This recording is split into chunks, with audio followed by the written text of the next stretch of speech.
My book, Happy Campers, 9 Summer Camp Secrets for Raising Kids Who Become Thriving Adults, is not just the story of my own camp, but is the story of many camps all over the world who are promoting the social and emotional growth of kids through intentional strategies.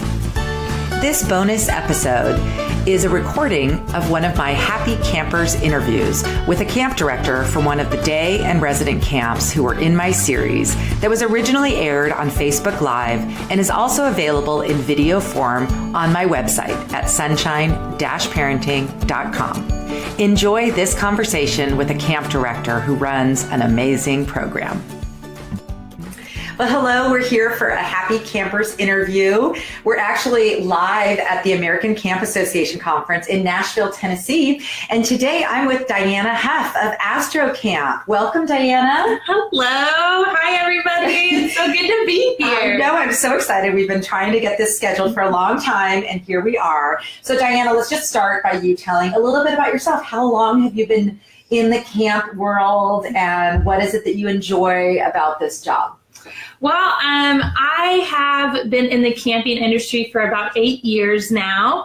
Kind of came at a right after college experience where I was trying to figure out what to do, as most people do at that time of the year and age. And I discovered the world of camping, and I instantly knew that it was the career path that I wanted to go on, which was pretty exciting.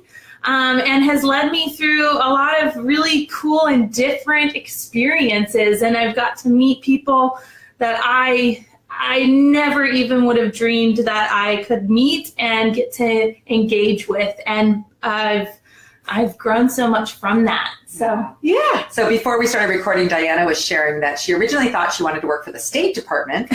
And she had been working at a camp and went to a camp conference that happens every year. And you're actually very involved in now, the Spring Leadership Conference. Mm-hmm. And it was at that conference that she was like, oh my gosh, I like these people. I love this whole profession. And so that was fun to hear that story. Yeah. So what did you actually study in college? Like, what was your... My major was International Studies, Political Science. Okay. So kind of made sense with the State Department direction.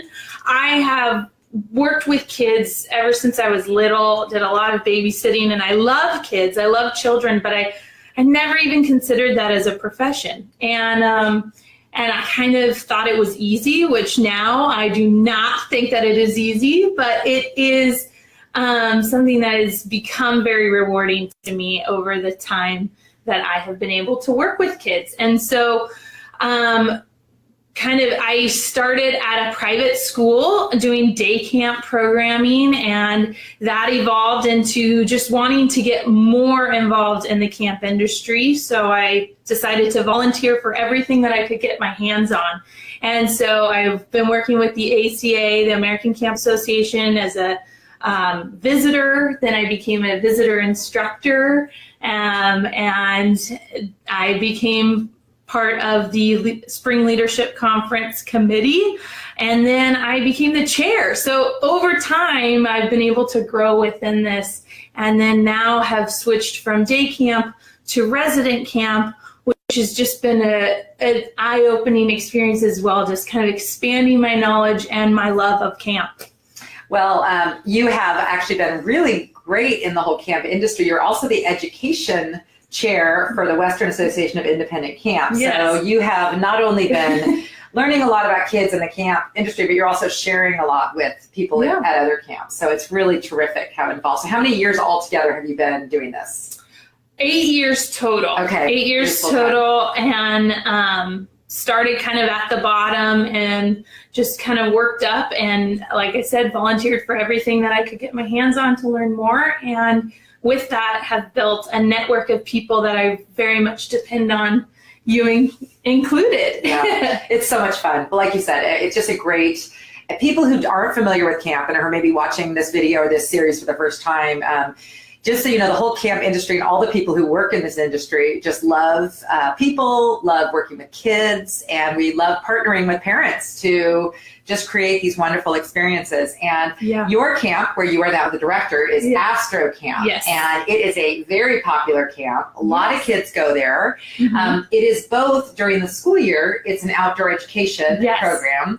And during the summer, it's, how would you describe it? It's an outdoor adventure science camp. So we do a lot of the science component that we do during the school year, but we add in a lot of that outdoor adventure fun of summer camp as well. So it's a wonderful and pretty unique blend of both the science component and the astronomy component and the amazing experience that camp provides. So a lot of our kids do come back to us. They came during the school year, and then they really liked that program that they came with their 5th grade class, and they come back in the summer, and then they just add it, and year after year, it never gets boring.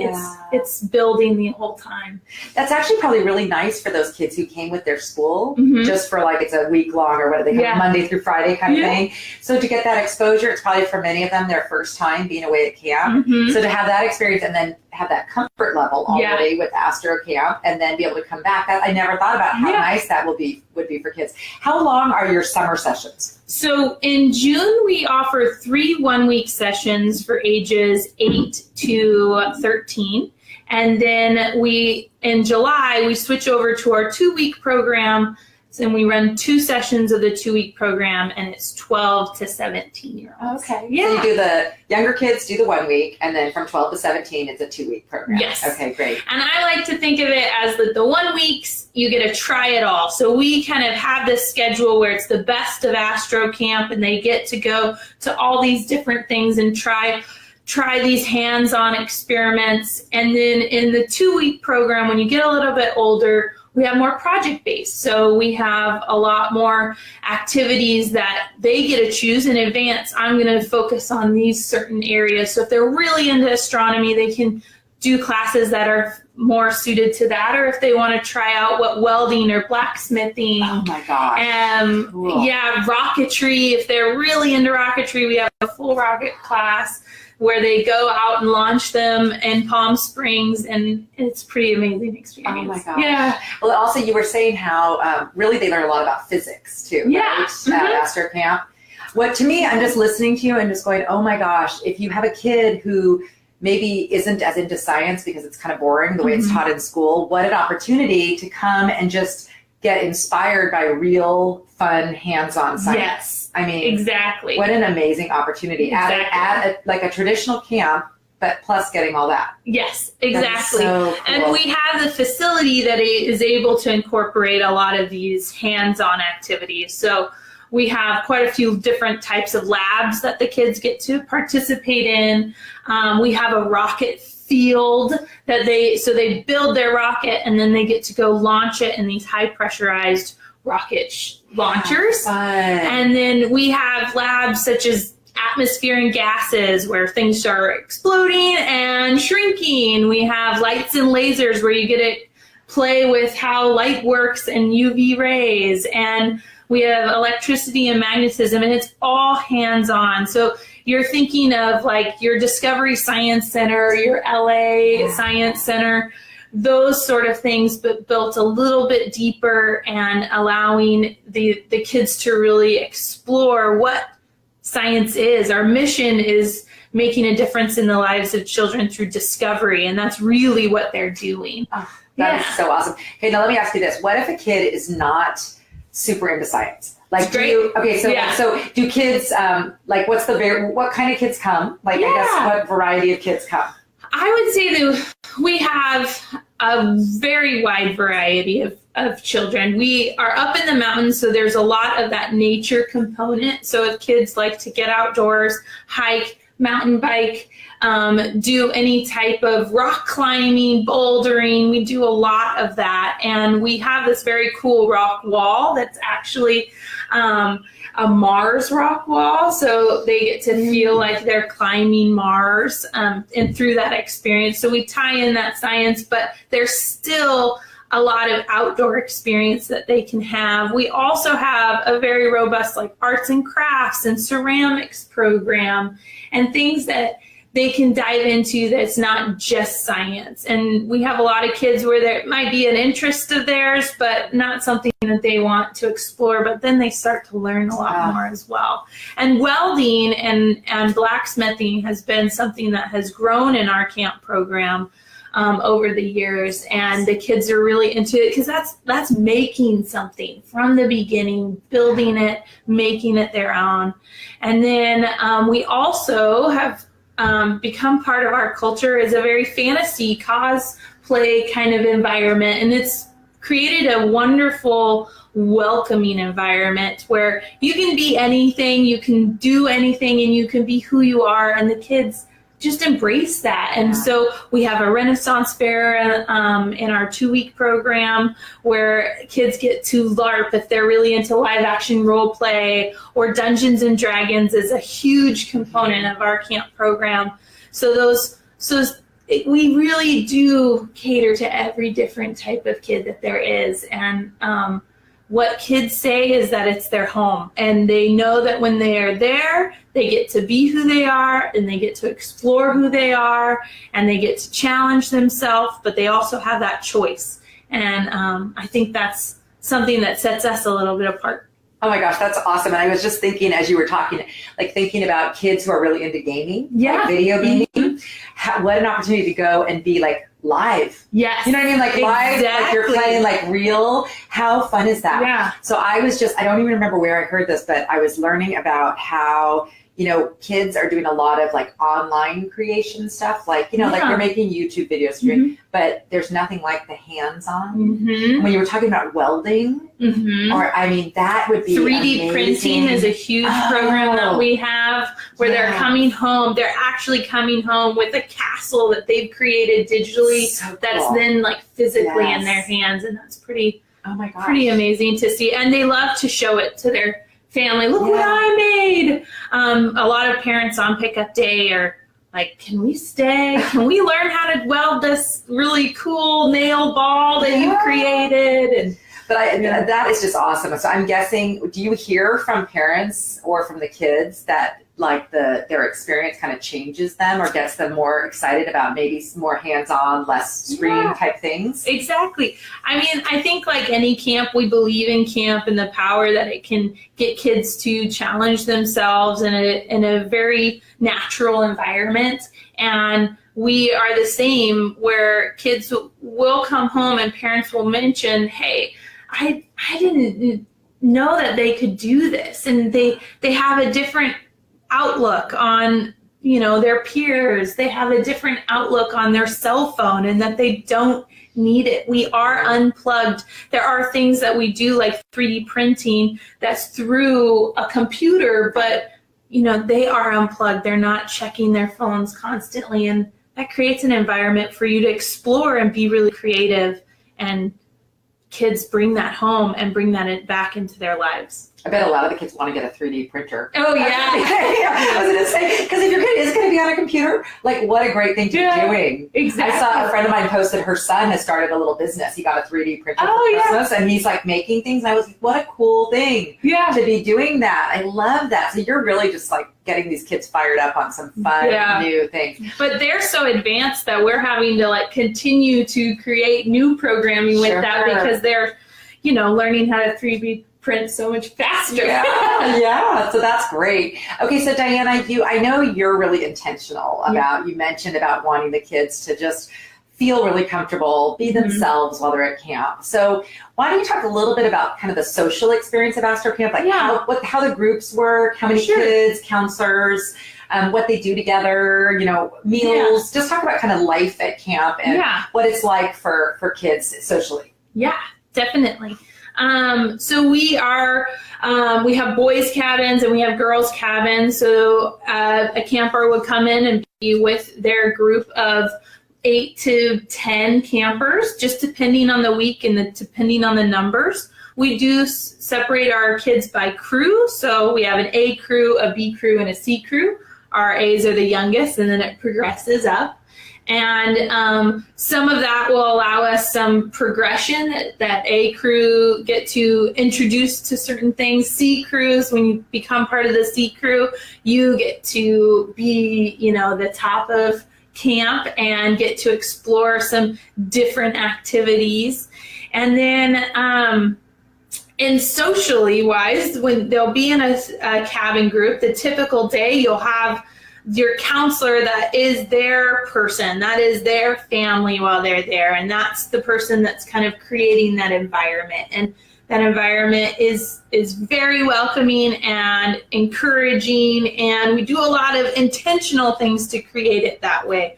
Our staff are trained in a week-long training, and we have very specific hiring practices to make sure that we have the best staff possible and the ones that are going to connect and take care of your kids and know that that is the most important person to you. Therefore, they're the most important person to us. And I think that translates into the groups that they create and trying to make this environment where they leave saying, I have a friend that is not just my summer friend, that's my lifelong friend. And it's really beautiful to see these kids come back year after year, and they maybe came knowing no one, and now they know a whole entire group or crew, and that crew continues on. So I think in ways that we really contribute to that is by our group dynamics and what we do to create those through fun games, through evening programs that are very specific. And, we have campfires, and we have this saying of weird, not wrong. We do whatever we want. We be silly, we be weird, and it's never wrong. And that creates the safety for kids that they might not have at school. So wait, say that again. Weird, not wrong. I thought you said weird, not wrong, but weird, not wrong. That's cute. Yeah. I like that. It just, gives that, so they get there and just feel like, okay, I can just be myself. And if I'm really into this, like looking through this telescope. Yeah. Or if I get really excited about that, that's cool here. Like it's okay so cool to be excited about what you're learning and everything. We'll have kids that will come and be like, you're into Dungeons and Dragons? I'm into Dungeons and Dragons. I thought nobody did that. Yeah. And that's just, it's just special. So great. Yeah. So I can imagine that, I'm sure, I know you get all kinds of kids, but I imagine kids who maybe aren't super like mainstream, like athletic and all that stuff, probably those kids, oh my gosh, like all camp experience, I always think the ones that are sort of not on that normal, typical path, they probably just come and are just, oh my gosh, love it so much. Exactly. Exactly. And that's where we create that home environment where it's a place where they have friends that are like them, they have staff that support them, and they get to discover this whole new world about who they are. So how many kids, let's just say the A crew, how many kids do you have total? Sure. And then how does it work? Like how many different groups are there in the A crew, for example, or something like that? It really depends on enrollment. But our 1 weeks will typically range between 130 to 180 campers, just depending on the week. Our majority of our campers are going to be our 10 and 11-year-olds in the 1 week program. In our and would they be B crew or they would be the B crew? Okay, so the 10 and 11-year-olds, that's like a really your biggest age group. Yeah, and that's your B crew. And so, like, how many different groups would there be within B crew? Just range. Maybe like 3 to 5 in the boys, and maybe about probably 5 in the girls. Okay. So like about 100 kids. Yeah. Okay, great. That's about even. That's kind of estimating. I know, but okay, so if you're in, let's just take the 10 and 11-year-old. They're in their cabin group with like 8 to 10 kids. Sure. Do they do activities as a whole B crew, or do they do them with their group, or is it individual? How does it work? Yeah, that's a great question. So in our 1 week program in particular, it does depend on the program that they're signing up for. In our 1 week program, they are going to be in their crew going to our different, what we call core classes.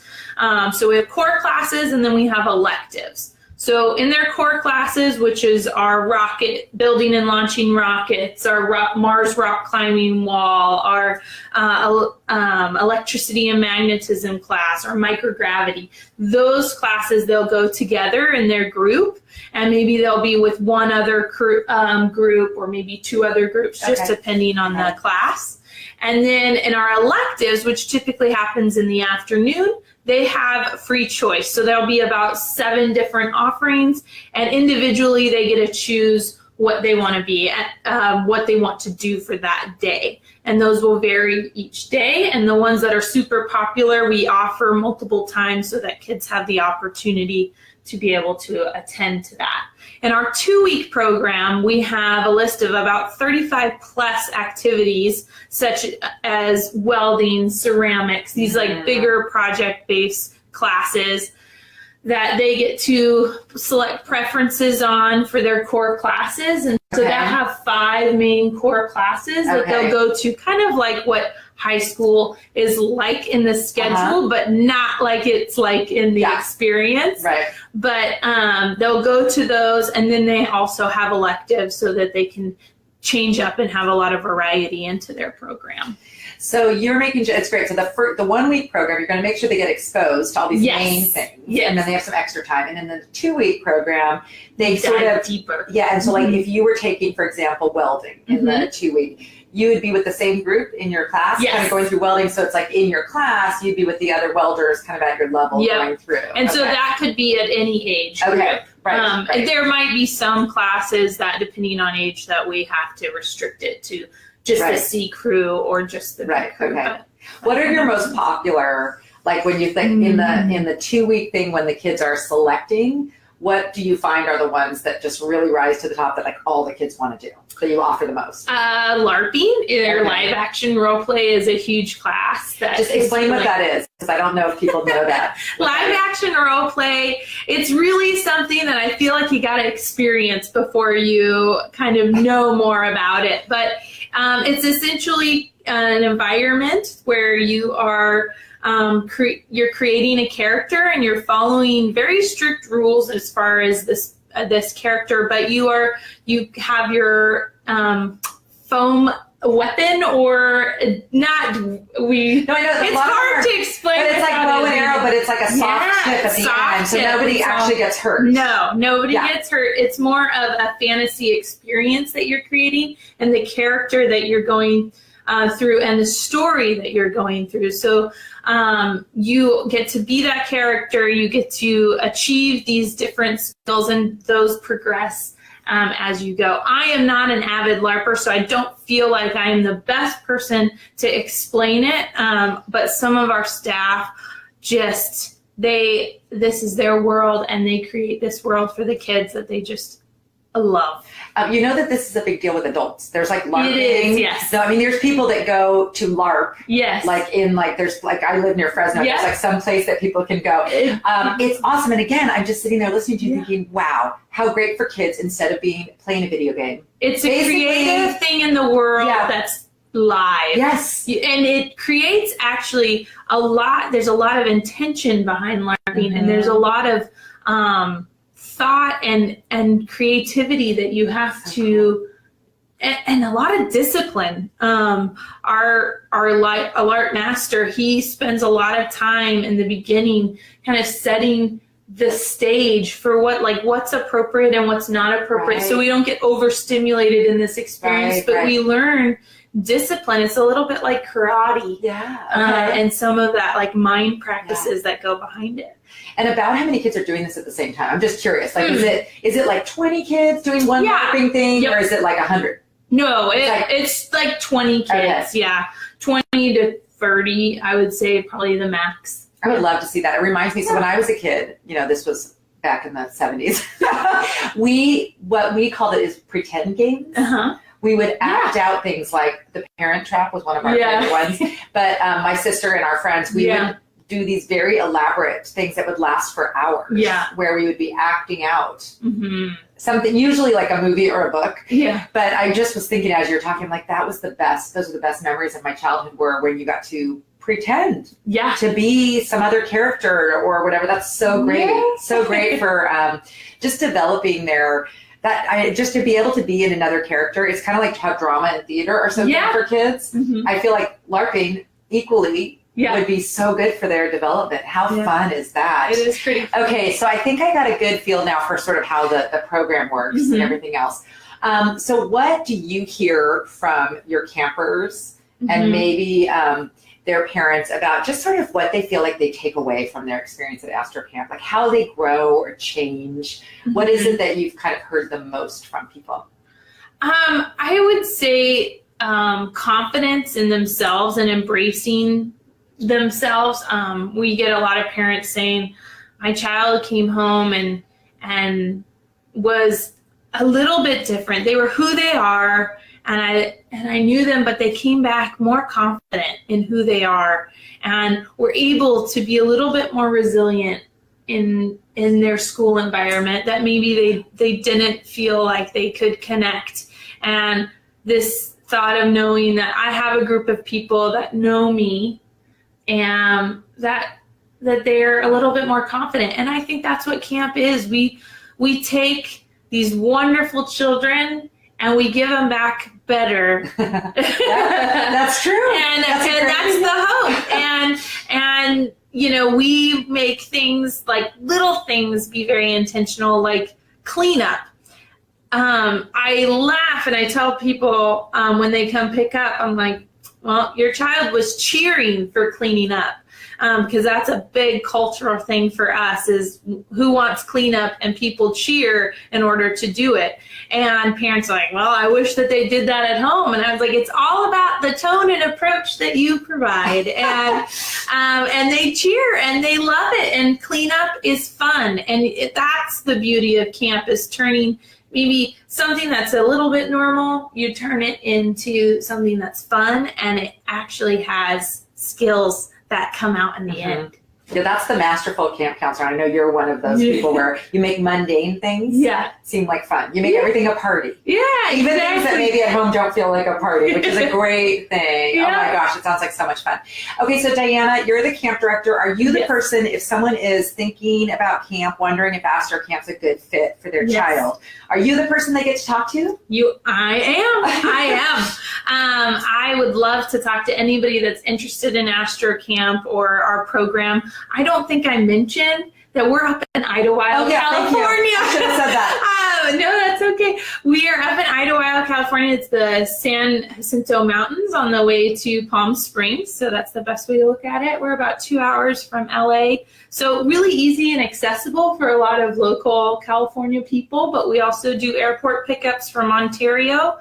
So I'd love to talk to anybody that's interested. We are having open houses in March and April, so March 24th and April 14th. So if you're interested, you can go onto our website at astrocampsummer.org. And you can sign up for that. And that's tours at the camp. So they can come and see AstroCamp in person. They can see it. Yeah. They can see some of our labs, some of the different activities that we do, and then meet myself and some of our other directors. So we have a program director that they are in charge of the instructor staff that have the physics degrees and have that science component as well, and see what camp looks like.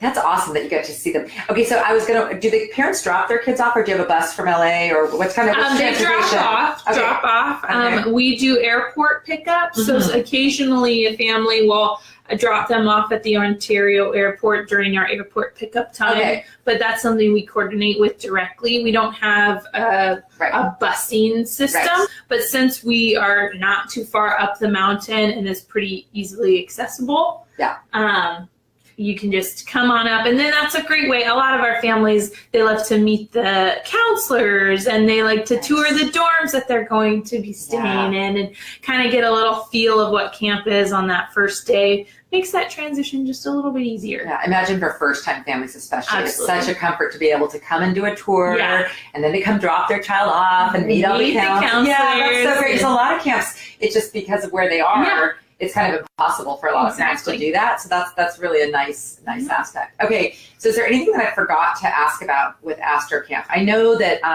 I really want to come visit you. I just know your reputation. Kids love AstroCamp. And I think because of the outdoor ed component, so many kids in California have been there. It's a very well-known camp because of how many kids. Which school districts are you from all over? The kids who come there? It's all over, private or public. So we have, we go even to Arizona. Kids come from Arizona and Nevada area as well. And I think the big thing to know is that I have parents say, well, my child went for 5th grade outdoor ed. They've been there. It's very different experience in the summer. It's adding a whole nother element, and families that do come, they say, my child they loved the school year program, but they really loved the summer program because it's more about them. It's more, rather than their class and the kind of science curriculum that the school, which is important, but the school is kind of expecting. The summer is about them and their experience and how we watch them grow as an individual. I like that you made that distinction. That's really important because of course it's going to be different than coming with your teacher. Sorry. I know some teachers are really fun, but I'm just guessing that. And also it's just that different social dynamic too, because if they come with their class, they're just with their same friends. And I mean, they're not going to have that opportunity to like invent themselves and like do their things and branch out and go learn to weld and do all these things just on their own. So I think that I'm sure it's very different. So that's a good distinction that even if their child's been to AstroCamp with their school, their summer program is completely like a new thing anyway. But the comfort of a place that they've been to before or something like that. Exactly. Well, this has been so much fun, Diana. I'm fired up about AstroCamp. I did not know about the welding thing too. And I think that those like hands-on skills those are so important now. And so great for kids to have that chance to do that. And I just love the idea of how fired up kids would be about science after coming. Rocketry. Oh my gosh, how fun is that? And then also telescopes. We have amazing telescopes and we have amazing sky up in Idyllwild. And we have some fantastic instructors that are very skilled in kind of that experience for kids. And so we have space nights where they get to explore the night sky and learn and I got to see Jupiter and its 4 moons and I even get jazzed. And that was not something as a kid that I ever got to do. So I really feel that this has helped me want to spread it more because of how amazing it is. That's awesome. And it's for a lot of kids, if they've grown up in a city, they've never been in a place where they could even, because you can pull out a telescope, but if you're not in a place where you can see the night sky, because there's not so much the fake light, how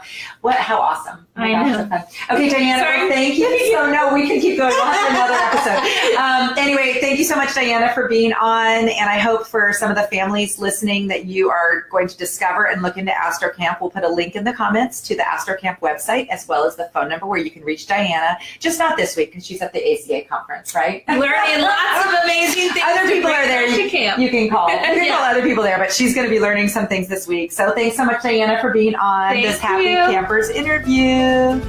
Thank you so much for joining me for this Happy Campers interview bonus podcast episode.